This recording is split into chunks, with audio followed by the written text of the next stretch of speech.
Mi cuñada, la viuda perfecta, me llamó desde su lujoso viaje y me dijo, ve a ver a la pequeña Tina por mí, ha estado muy tranquila últimamente. Pero cuando entré en su casa, el mal olor me condujo a una habitación cerrada con llave. Dentro, mi sobrina de 6 años luchaba por su vida, deshidratada y apenas consciente. Había dejado la nota escrita a mano, diciendo que ya no podía cuidarla y que me echara la culpa. No entré en pánico. Llamé al 911 inmediatamente y grabé todo con mi teléfono antes de tocar nada. Cuando llegaron los paramédicos, detectaron el estado de mi sobrina y las pruebas que había colocado, pero mis registros de llamadas y las marcas de tiempo demostraron que acababa de llegar. Ahora está incendiando mi teléfono desde sus vacaciones, gritando. El teléfono sonó a las 14:47 de un miércoles. Recuerdo la hora exacta porque estaba mirando la pantalla de mi portátil, intentando cumplir con la fecha límite de una presentación para un cliente. El identificador de llamadas mostraba a Vanessa, quieta, y casi dejó que salte el buzón de voz. Mi relación con mi cuñada había sido tensa desde que mi hermano David murió en aquel accidente de coche hacía 3 años. Hola Vanessa, respondí, intentando mantener la voz neutra. Ay, gracias a Dios, Lena. La voz de Vanessa se oyó nítida, con lo que parecían olas rompiendo de fondo.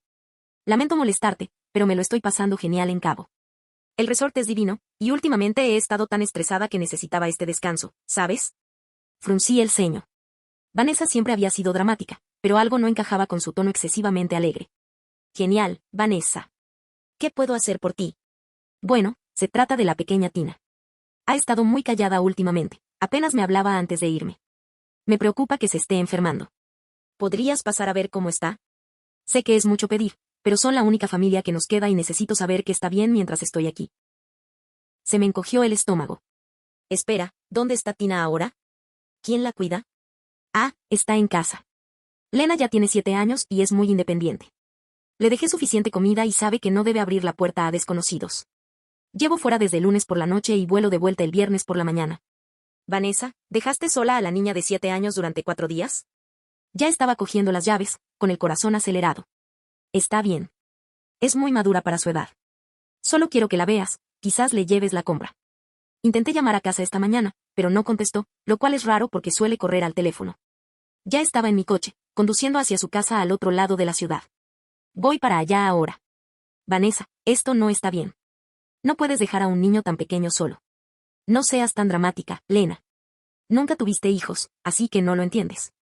Tina es perfectamente capaz. Te llamo luego, ¿vale? La cita que reservé con Bob está a punto de empezar. Colgó antes de que pudiera responder. El viaje a casa de Vanessa me llevó 20 minutos entre el tráfico. Durante todo el trayecto, mi mente se llenó de ideas desastrosas. Vanessa siempre había sido egocéntrica, pero esto era un nuevo mínimo, incluso para ella. Desde la muerte de David, ella había estado interpretando el papel de viuda afligida en público, recibiendo compasión y donaciones de la comunidad, pero siempre sospeché que era una actuación. David me había confesado antes de morir que su matrimonio estaba en crisis. Descubrió algunas irregularidades financieras en sus cuentas conjuntas y planeaba confrontar a Vanessa al respecto. Nunca tuvo la oportunidad. Entré en la entrada y enseguida vi el correo desbordado del buzón y un paquete junto a la puerta. El jardín parecía descuidado y no había luces en la casa a pesar de la tarde nublada. Me temblaba la mano al usar la llave de emergencia que había sacado del llavero de David tras su muerte. Me la había dado años atrás, cuando él y Vanessa compraron la casa. El olor me golpeó en cuanto abrí la puerta. Era una mezcla de comida podrida, excrementos humanos y algo más que no pude identificar. Me tapé la nariz con la manga y grité, Tina. Cariño, soy la tía Nina. Silencio. Recorrí la casa, revisando primero los lugares obvios. La sala estaba desordenada, pero vacía. La cocina estaba peor, platos sucios por todas partes, comida podrida en la encimera y lo que parecía cereal derramado en el suelo hacía días. El refrigerador estaba casi vacío, salvo por algunas sobras mohosas. Tina. Volví a llamar, y mi voz resonó por toda la casa. Fue entonces cuando lo oí, un leve gemido que venía del piso de arriba. Subí las escaleras de 2 en 2, siguiendo el sonido y el olor cada vez más desagradable. Me condujo a una puerta al final del pasillo que nunca antes había visto. Había un candado afuera. Se me heló la sangre. Golpeé la puerta. Tina, ¿estás ahí? Respondió una voz débil. Tía Nina. Probé el candado, era un desastre. Bajé corriendo las escaleras y cogí un martillo de la vieja caja de herramientas de David en el garaje. Me temblaban tanto las manos que apenas podía sujetarlo bien, pero la adrenalina me dio fuerzas. Me costó varios intentos, pero finalmente rompí la cerradura. Las puertas no estaban abiertas y el olor casi me derriba. Tina estaba acurrucada en un rincón de lo que parecía un pequeño trastero. Llevaba la misma ropa que probablemente llevaba días puesta, empapada en su propia orina. Tenía los labios agrietados y secos, y los ojos hundidos. Parecía que había perdido al menos 5 kilos de su ya pequeña figura. Dios mío, Tina. Corrí hacia ella, pero se apartó de mí. Lo siento, susurró. Intenté portarme bien. Intenté no hacer ruido. Fue entonces cuando vi el papel en el suelo junto a ella. Incluso desde lejos, pude ver que estaba escrito con una letra sospechosamente parecida a la mía. Mi instinto me decía que recogiera a mi sobrina y la llevara de inmediato al hospital, pero algo me detuvo. Sentía que algo andaba mal. Parecía planeado. En cambio, saqué mi teléfono y empecé a grabar. Tina, cariño, ¿me oyes? Soy la tía Nina. Voy a ayudarte, ¿de acuerdo?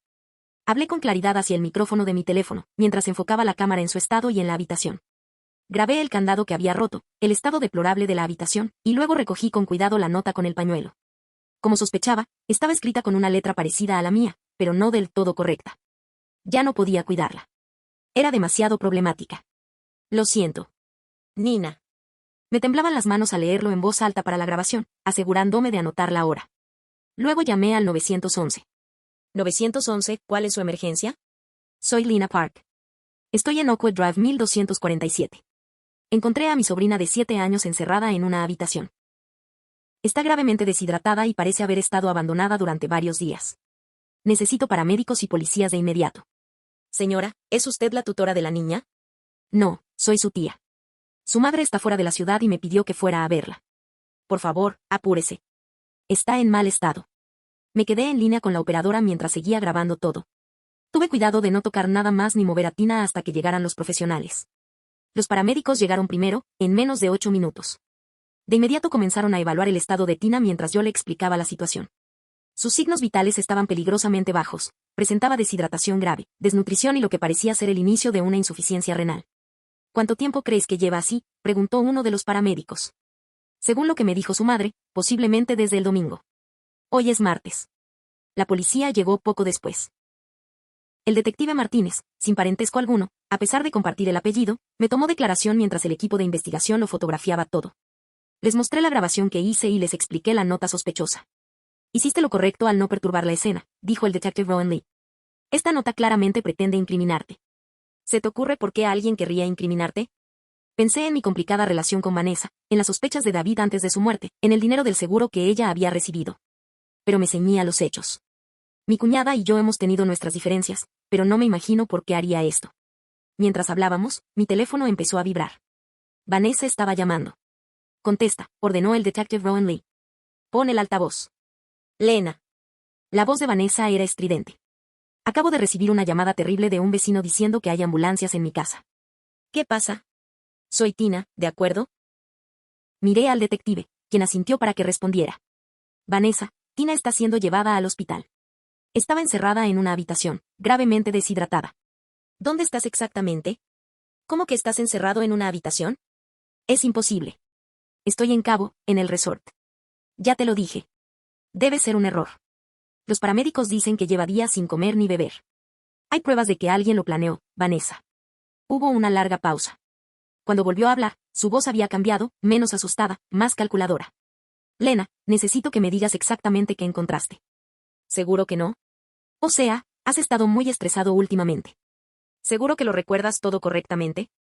El detective Martínez arqueó una ceja. Incluso yo me quedé impactado por la insinuación. Vanessa, ¿insinúas que lastimé a Tina?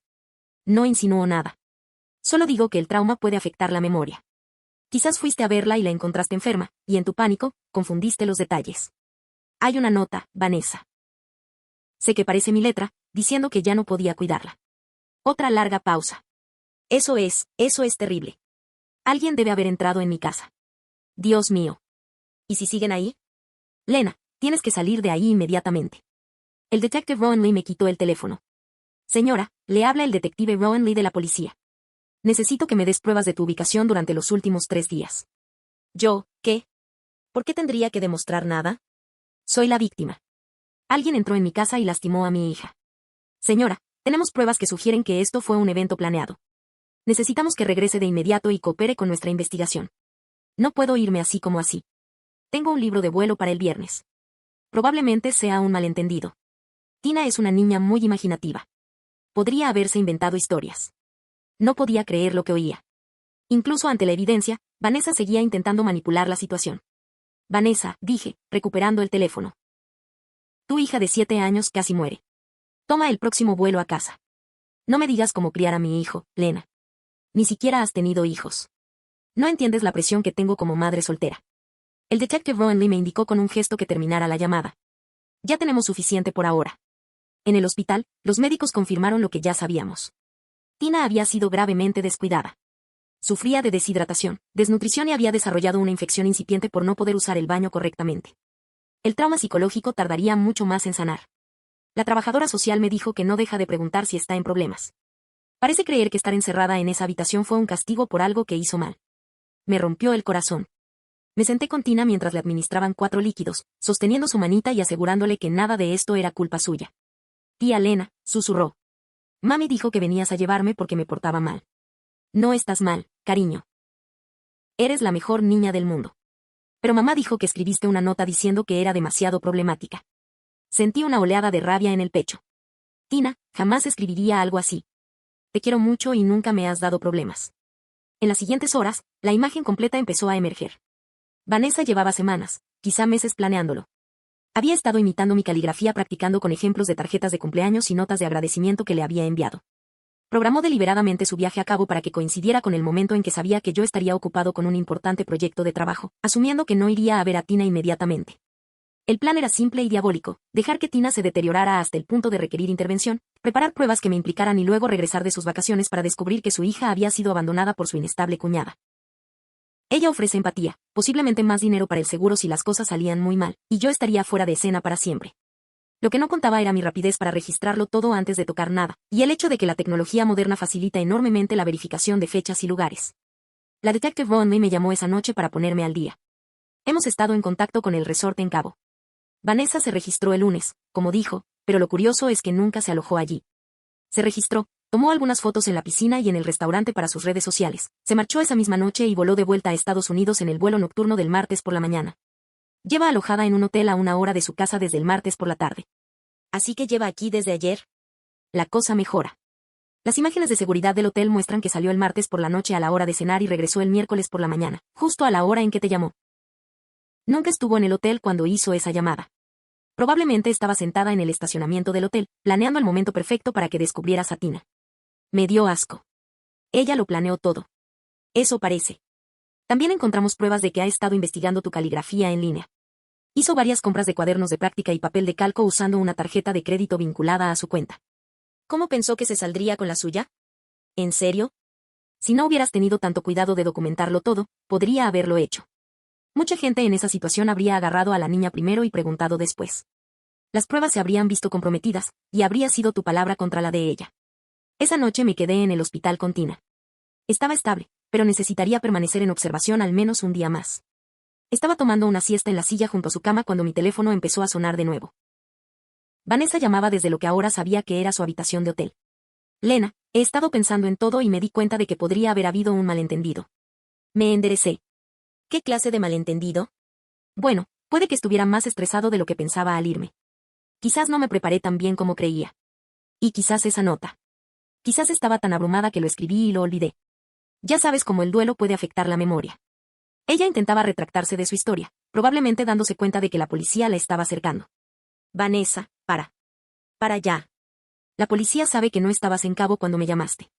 Saben que has estado practicando mi caligrafía. Saben que planeaste esto. Silencio. No sé de qué hablas. Casi matas a tu propia hija para incriminarme. Tu hija de 6 años, Vanessa. Hija de David. Ni se te ocurra meter a David en esto. Te crees perfecta, ¿verdad? ¿Crees que era su hermana favorita? ¿Qué habría querido que criaras a Tina en lugar de a mí? Por fin se te caía la máscara. Esto nunca se trató de David. Se trataba de que eras una narcisista que no podía con la responsabilidad de ser madre. No entiendes la presión que tengo. Todos esperan que sea la viuda perfecta, la madre perfecta. ¿Sabes lo agotador que es? ¿Sabes lo que es tener a todos observando cada uno de tus movimientos, juzgando si estás sufriendo lo suficiente o si estás superando la situación demasiado rápido? ¿Así que decidiste abusar de tu hija y culparme? Nunca abusé de ella. Solo. Necesitaba un respiro.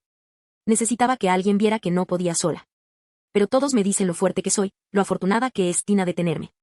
Nadie ayudaba. Vanessa, hay recursos para madres solteras con dificultades. Hay familiares que ayudarían. Podrías haber pedido ayuda sin traumatizar a tu hijo. Como si lo hubieras ayudado. Llevas esperando mi fracaso desde que murió David. Has estado observando, esperando tu oportunidad para demostrar que soy una mala madre.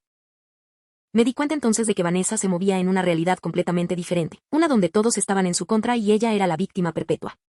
Cuelgo ahora, Vanessa. La policía te busca. Lena, espera. Podemos resolver esto. Ya no necesitamos involucrar a la policía. Tina está bien, ¿verdad? Se pondrá bien. Podemos decir que fue un malentendido. Tina casi muere. Pero no murió. Está bien. Los niños son resilientes, Lena. Ni siquiera lo recordará dentro de unos años. La total falta de empatía en su voz me hizo sentir fatal. Adiós, Vanessa. La arrestaron en su hotel esa noche. A la mañana siguiente, me desperté con docenas de llamadas perdidas y mensajes de texto de Vanessa. Al parecer, le permitieron una llamada y la usó para llamarme, luego, de alguna manera, consiguió un teléfono y siguió llamando. Los mensajes eran una mezcla de amenazas, súplicas e intentos de manipulación. Lena, tienes que retirar los cargos. Piensa en lo que esto le hará a Tina, creciendo sabiendo que su madre está en prisión. Estás destruyendo nuestra familia por un malentendido. Les contaré a todos sobre tu problema con la bebida. Sí, lo sé. David me lo contó. Por favor, te lo ruego. Buscaré ayuda. Haré terapia. Pero no dejes que me arrebaten a Tina. Siempre has tenido celos de mí. Esta es tu venganza porque David me eligió a mí. El último mensaje fue el más revelador. Bien. Si quieres jugar duro, les contaré a todos cómo has estado malversando dinero del patrimonio de David. Tengo pruebas.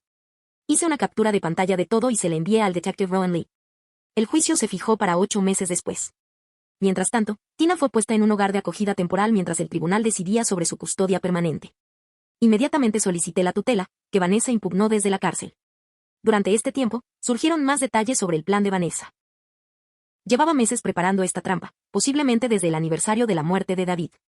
Había ido aislando gradualmente a Tina de otros familiares y amigos, alegando que necesitaba protegerla de quienes no entendían su dolor. También había estado difundiendo rumores sutiles sobre mi salud mental, mis hábitos de bebida. Tomaba quizás 2 copas de vino a la semana y mi obsesión con la muerte de David. Había estado preparando el terreno para hacerme parecer una persona inestable capaz de estallar y lastimar a un niño. Lo más inquietante de todo fue que los investigadores encontraron una cronología detallada en su habitación de hotel que describía exactamente cómo esperaba que se desarrollaran los acontecimientos. Había calculado cuánto tardaría Tina en enfermar gravemente sin que su condición fuera potencialmente mortal cuando yo probablemente la revisaría, según mi horario de trabajo, y cuánto tardarían en descubrirse las pruebas. El plan estaba diseñado para que Tina se enfermara lo suficiente como para requerir hospitalización, pero no tanto como para sufrir daños permanentes hasta que las cosas salieran mal y tuviera que estar fuera más tiempo del previsto. Si no hubiera tenido tanto cuidado de documentarlo todo, si no hubiera llamado al 911 de inmediato, si simplemente hubiera agarrado a Tina y corrido al hospital como cualquier persona normal, su plan habría funcionado.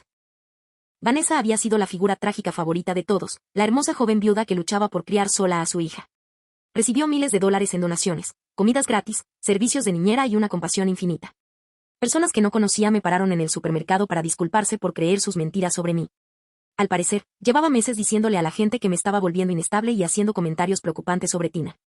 Lo que no me había dado cuenta era de lo extensa que había sido la campaña de Vanessa en mi contra.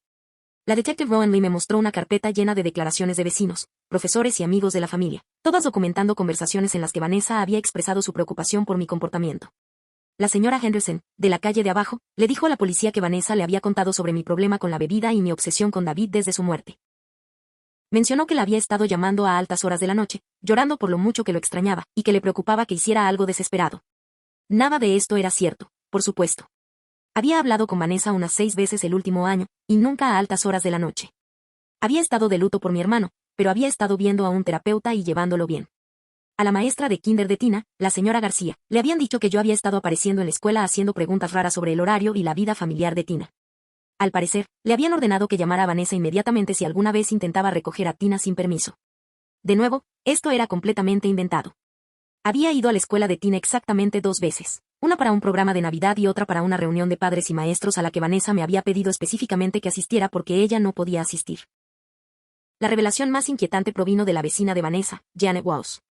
Declaró a la policía que Vanessa le había contado durante meses sus temores de que yo estuviera perdiendo los estribos y pudiera intentar hacerle daño a Tina. Estaba tan asustada, le contó Janet al detective Rowan Lee. Dijo que Lena había estado comentando que Tina estaría mejor sin ella, que podría criarla mejor que Vanessa. Incluso me mostró unos mensajes de texto que parecían muy amenazantes. Cuando la policía pidió ver estos mensajes, Janet no pudo mostrarlos. Al parecer, Vanessa se los había mostrado en su teléfono, pero afirmó que los había borrado porque eran demasiado perturbadores para guardarlos. Por supuesto, estos mensajes nunca habían existido. El patrón era claro: Vanessa había estado destruyendo sistemáticamente mi reputación en la comunidad, creando una narrativa donde yo era una mujer inestable y celosa que representaba una amenaza para ella y Tina. Llevaba meses preparando su incriminación, asegurándose de que, llegado el momento, todos creyeran que yo era capaz de hacerle daño a un niño. Lo que lo hacía aún más repugnante era darme cuenta de cómo había usado la compasión genuina de la gente en su contra. Eran buenas personas que habían intentado ayudar a quien creían que era una madre soltera con dificultades. Habían sido manipulados tanto como yo. El detective Rowan Lee explicó que este nivel de premeditación nos favorecería durante el juicio. No se trataba de un crimen pasional ni de un momento de falta de juicio, sino de una manipulación psicológica calculada y a largo plazo, diseñada para destruir 2 vidas. A veces vemos esto en casos de trastorno narcisista de la personalidad, me dijo. El agresor no solo comete el delito, sino que pasa meses, incluso aquí, creando el escenario perfecto para que no se le pueda culpar. Durante las semanas previas al juicio, supe más sobre la situación financiera de Vanessa, lo que añadió más detalles a su motivación. Mientras se hacía pasar por una viuda con dificultades en público, en realidad vivía bastante bien gracias al seguro de vida de David y a la donación que había recibido de la comunidad. Sin embargo, el patrimonio de David seguía en trámite sucesorio, y yo figuraba como beneficiaria suplente de sus cuentas de jubilación si algo les ocurría a Vanessa y a Tina. Si Vanessa hubiera sido arrestada por abuso infantil y Tina hubiera sido retirada de su cuidado, habría perdido el acceso a las prestaciones de supervivencia de Tina. Si algo le hubiera pasado a Tina y me hubieran culpado, Vanessa lo habría heredado todo y habría podido empezar de cero en otro lugar con una nueva víctima, Meredith. El contador forense que revisó sus finanzas encontró patrones inquietantes. Había estado gastando dinero a un ritmo alarmante. Ropa de diseñador, vacaciones caras, un coche nuevo, todo mientras afirmaba tener problemas económicos. Solo el viaje a cabo había costado más de 4,000 pesos, dinero que gastó mientras su hija estaba encerrada en una habitación sin comida ni agua. Aún más inquietante fue el descubrimiento de una segunda cuenta bancaria que Vanessa había abierto en otro estado. Había estado transfiriendo dinero poco a poco a esta cuenta durante los últimos 6 meses, acumulando lo que parecía un fondo para una escapada. La cuenta se abrió con su apellido de soltera, que había recuperado legalmente tras la muerte de David. La detective Rowan Lee teorizó que, si su plan hubiera funcionado, si me hubieran arrestado y Tina hubiera sido enviada a un hogar de acogida o a una guerra, Vanessa habría fingido ser una madre devastada durante unos meses y luego se habría mudado discretamente a otro estado para empezar de cero. Habría tenido el dinero de David, la indemnización del seguro y la compasión de toda una comunidad, además de una historia trágica sobre la pérdida de su hija que explicara por qué necesitaba empezar de cero. Probablemente se habría casado con otra víctima en menos de un año, me dijo. Este tipo de depredadores son muy buenos para encontrar personas dispuestas a rescatarlos. La evaluación psicológica ordenada por el tribunal presentó a alguien que había estado manipulando a la gente toda su vida. La psicóloga doctora Eliza Grant halló indicios de un trastorno de personalidad antisocial con rasgos narcisistas. En esencia, Vanessa era incapaz de sentir empatía genuina y veía a los demás como objetos que podía utilizar para su propio beneficio. Es extremadamente inteligente y encantadora cuando quiere, me explicó la doctora Foster. Estas características la hicieron exitosa en la manipulación, pero también la hacen particularmente peligrosa. No siente culpa ni remordimiento como la mayoría de la gente, así que no hay ningún mecanismo interno que le impida hacer daño a los demás. La evaluación también reveló que Vanessa había mentido sobre sus antecedentes durante años. Les dijo a David y a todos los demás que era huérfana y que había crecido en un hogar de acogida. En realidad, fue criada por padres cariñosos que cortaron contacto con ella tras una serie de incidentes de robo, manipulación y abuso de confianza. Sus padres, aún vivos y residentes en Oregón, quedaron devastados al enterarse de lo sucedido con Tina. Llevaban años intentando contactar con su nieta, pero Vanessa convenció a David de que eran personas tóxicas que podrían perjudicarla. Intentamos advertir a David, me contó Ellen, la madre de Vanessa, durante una alegre llamada telefónica. Veíamos lo que le hacía, cómo lo aislaba de sus amigos y familiares. Pero era muy buena haciéndole creer que el problema éramos nosotros. Le habían estado enviando tarjetas de cumpleaños y de Navidad a Tina todos los años, pero Vanessa las interceptaba. Cuando la policía registró su casa, encontraron la caja escondida en su armario que contenía docenas de tarjetas y cartas sin abrir de la madre de Tina. Le habían dicho que sus abuelos maternos habían muerto. Descubrir estas capas adicionales de engaño me hizo comprender hasta qué punto Vanessa había estado controlando y manipulando a todos a su alrededor. David, Tina, sus padres, la comunidad, todos habíamos sido peones en su elaborado juego de autobombo. Pero quizás el descubrimiento más escalofriante provino del ordenador de Vanessa. En el historial de su navegador, los investigadores encontraron meses de investigación sobre psicología infantil, en concreto, cuánto tiempo podía sobrevivir un niño sin comida ni agua, y cuáles eran los síntomas de una deshidratación grave. También había estado investigando mi horario de trabajo, mi actividad en redes sociales y mi vida personal. Sabía exactamente cuándo estaría ocupado con mi gran proyecto, cuándo era más probable que retrasara la visita a Tina y cómo planificar todo a la perfección para minimizar el sufrimiento de Tina y el riesgo de daños permanentes. También se realizaron búsquedas sobre cómo falsificar escritura, la prescripción de delitos contra menores y la patria potestad tras una condena penal. Había estado planeando no solo el delito en sí, sino también cómo minimizar las consecuencias si las cosas salían mal. La búsqueda más inquietante se realizó apenas 2 días antes de partir hacia cabo, sobre procedimientos de custodia de emergencia de los servicios de protección infantil. El detective Martínez me mostró esta evidencia en su oficina, y tuve que disculparme para vomitar en el baño. El nivel de cálculo, la total falta de instinto maternal, la disposición a matar a su propio hijo por dinero y conveniencia, superó cualquier cosa que pudiera imaginar.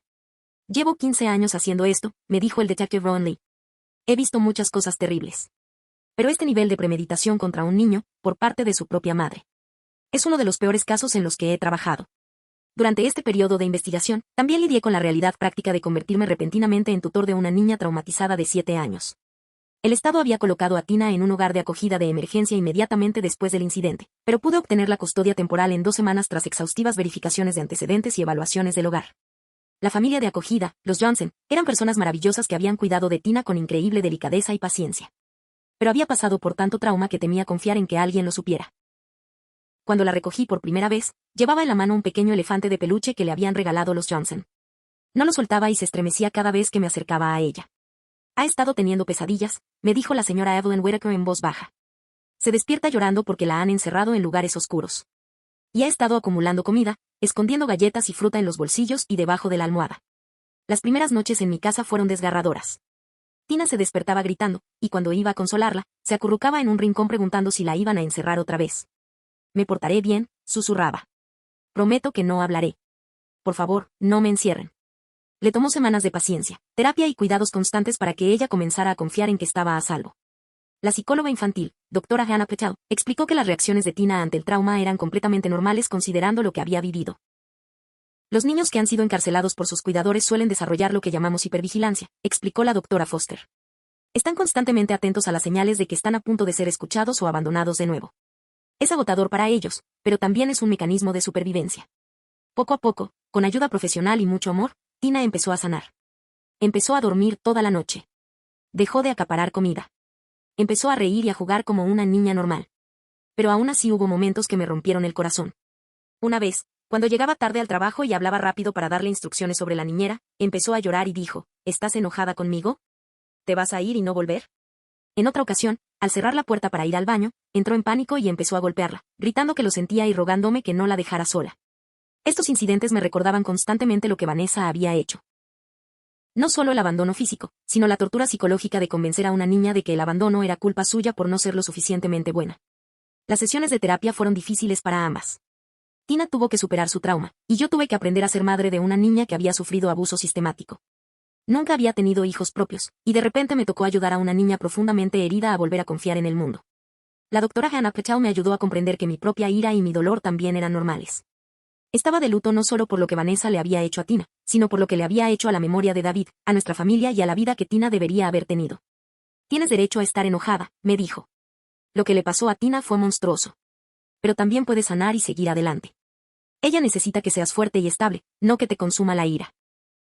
Fue durante una de estas sesiones de terapia que Tina habló por primera vez del día que la encontré. Había estado progresando en sus sesiones individuales, pero esta era la primera vez que hablaba de ello conmigo presente. Pensé que me iba a morir, dijo en voz baja, sin mirarnos. Tenía muchísima sed y me dolía muchísimo la barriga. No dejaba de pensar que si me portaba muy bien, mamá vendría a dejarme salir. El doctor Foster la animó con cariño a continuar. Pero entonces recordé lo que decía papá. Dijo que si alguna vez tenía miedo y él no estaba, debía pensar en Alina, porque ella me quería y siempre me cuidaría.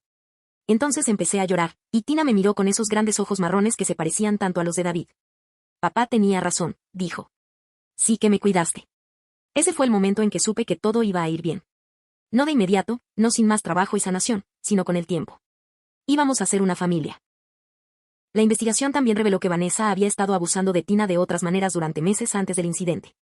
Los vecinos reportaron haber escuchado a la niña llorar a horas inusuales, y varias personas habían notado que Tina solía parecer tranquila y retraída cuando la veían con Vanessa. El pediatra que examinó a Tina después del incidente encontró evidencia de desnutrición crónica y signos de negligencia previa, hematomas antiguos que habían sanado y lo que parecían ser marcas de un confinamiento prolongado. Este no fue un incidente aislado, declaró el Dr. Michael Harrison ante el tribunal. Esta niña había sido maltratada sistemáticamente durante un periodo prolongado. La habitación cerrada fue simplemente la culminación de la negligencia y el abuso constantes. Esta información añadió cargos adicionales al caso de Vanessa y ayudó a explicar por qué Tina había sido tan obediente durante su encarcelamiento. La habían condicionado a creer que el abuso era normal y que defenderse solo empeoraría las cosas. Descubrir este patrón de abuso me hizo sentir aún más culpable por no haber reconocido las señales antes. Había notado que Tina parecía callada durante las reuniones familiares, pero lo atribuía al dolor normal por la pérdida de su padre. Había visto que estaba más delgada que antes, pero Vanessa lo atribuyó a una etapa de quisquillosidad para comer. La doctora Hannah Patel me ayudó a comprender que esta culpa también era normal, pero en última instancia, improductiva. Los abusadores son muy hábiles para ocultar su comportamiento, explicó. Son especialmente buenos para justificar las señales de abuso y las maneras que parecen razonables para quienes no están capacitados para detectar estos patrones.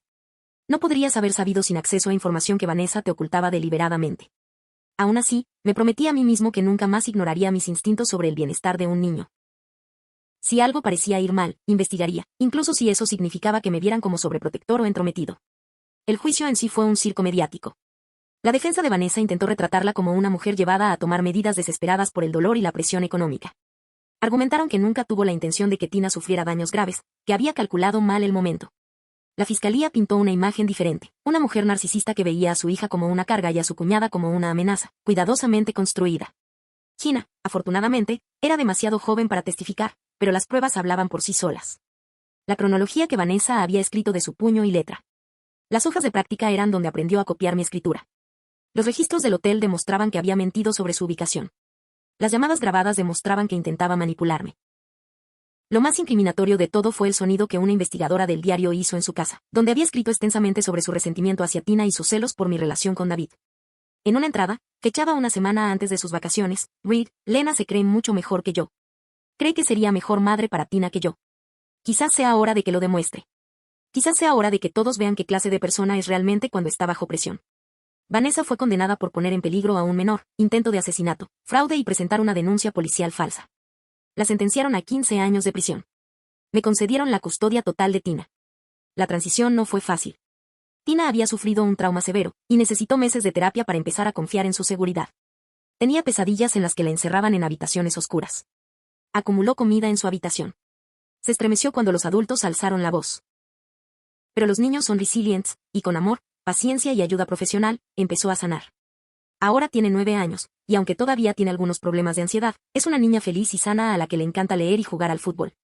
No recuerda mucho de ese terrible día, lo cual probablemente sea lo mejor. A veces pregunta por su madre, y le digo la verdad, de forma apropiada para su edad, que su madre estaba enferma y tomó malas decisiones, pero que nada de eso fue culpa de Tina. Vanessa envía cartas desde la cárcel de vez en cuando, pero no las leo, pero las guardo bajo llave en la caja fuerte por si Tina quiere verlas cuando sea mayor. Las cartas que llegan a mi casa están dirigidas a las dos, con remitentes que alternan entre el nombre completo de Vanessa y solo mamá. Puedo ver a través de los sobres que están escritas con la misma caligrafía cuidadosa que usó para falsificar mi nota de suicidio, aún practicando, aún manipulando, aún intentando controlar la narrativa incluso desde la cárcel. A veces me pregunto si ha aprendido algo de esta experiencia, si siente algún remordimiento genuino por lo que le hizo pasar a su hija. Pero entonces recuerdo cómo intentó negociar conmigo aquella primera noche, cómo le preocupaba más su propia reputación que el bienestar de Tina, cómo pasó meses planeando destruir nuestras vidas para su propio beneficio. La verdad es que Vanessa es exactamente quien siempre fue, una narcisista que veía a los demás como objetos para sus propios fines. David lo había descubierto antes de morir. Ojalá hubiera vivido lo suficiente para proteger a su hija de ella. Pero Tina ahora está a salvo, y eso es lo que importa. El mes pasado, me preguntó por qué su madre hizo lo que hizo. Le dije lo mismo que me digo a mí misma cuando el ancla amenaza con abrumarme. Algunas personas están rotas de maneras que no tienen arreglo, y lo mejor que podemos hacer es protegernos a nosotros mismos y a quienes amamos de su destrucción. Ella asintió.